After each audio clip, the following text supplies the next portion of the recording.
جو خود بھی بخل کریں اور لوگوں کو بھی بخل سکھائیں، اور جو مال اللہ نے ان کو اپنے فضل سے عطا فرمایا ہے اسے چھپا چھپا کے رکھیں،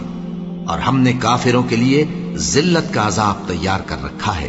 اور جو خرچ بھی کریں تو اللہ کے لیے نہیں بلکہ لوگوں کے دکھانے کو، اور ایمان نہ اللہ پر لائیں نہ روز آخر پر، اور جس کا ساتھی شیطان ہوا تو کچھ شک نہیں کہ وہ برا ساتھی ہے۔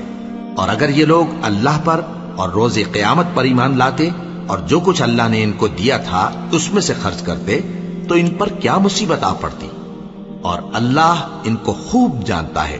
اللہ کسی کی ذرہ بر بھی حق تلفی نہیں کرتا، اور اگر کسی نے نیکی کی ہوگی تو اس کو کئی گنا کر دے گا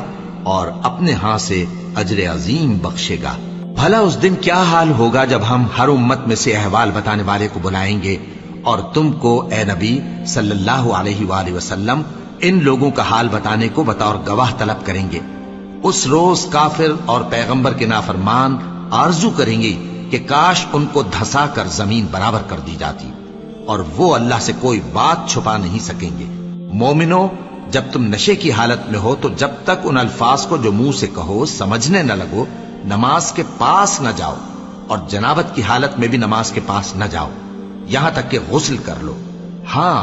اگر بحالت سفر رستے چلے جا رہے ہو اور پانی نہ ملنے کے سبب غسل نہ کر سکو تو تیمم کر کے نماز پڑھ لو، اور اگر تم بیمار ہو یا سفر میں ہو یا کوئی تم میں سے بیت الخلا سے ہو کر آیا ہو یا تم نے عورتوں سے مقاربت کی ہو اور تمہیں پانی نہ ملے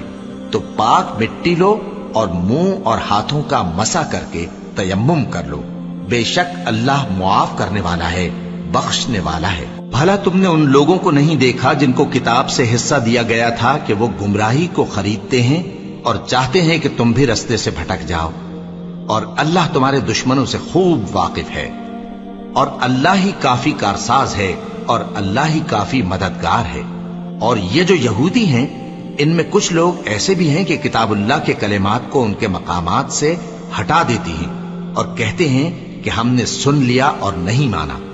اور کہتے ہیں سنو نہ سنوائے جاؤ، اور زبان کو مروڑ کر اور دین میں طعن کی راہ سے تم سے گفتگو کے وقت راعینا کہتی ہیں۔ اور اگر یوں کہتے کہ ہم نے سن لیا اور مان لیا اور صرف اسمع اور راعینا کی جگہ انظرنا کہتے تو ان کے حق میں بہتر ہوتا اور بات بھی بہت درست ہوتی،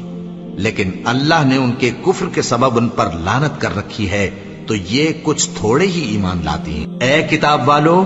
قبل اس کے کہ ہم کچھ چہروں کو مٹا دیں اور پھر ان کی پیٹھ کی طرف پھیر دیں یا ان پر اس طرح لعنت کریں جس طرح ہفتے والوں پر لعنت کی تھی، ہماری نازل فرمائی ہوئی کتاب پر جو تمہاری کتاب کی بھی تصدیق کرتی ہے ایمان لے آؤ،